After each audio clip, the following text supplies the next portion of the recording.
Godi wakwe serwampai Di mavuto anziko lino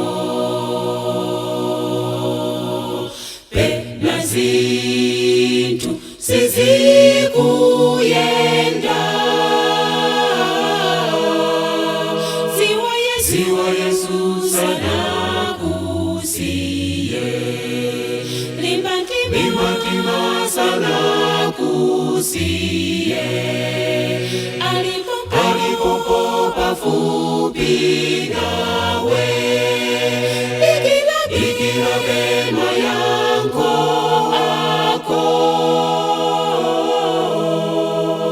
Usafoke ndikupempera Limbantima sana kusiye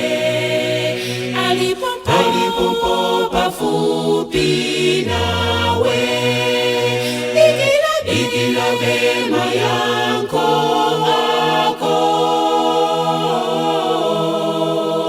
Usafoke ndikupempera Kodi aba lena kunyanyala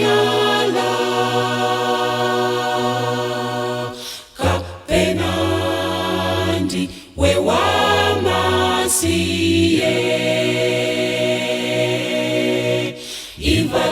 Ivalonjezo la Yesu wako Nitakala nawe nthawi zonse Limbantima sana kusiye Alipopo pafupi nawe Ikila bema yanko ako Usafoke ndikupempera Limbantima sana kusiye Alipopo pafupi nawe Ikila bema yanko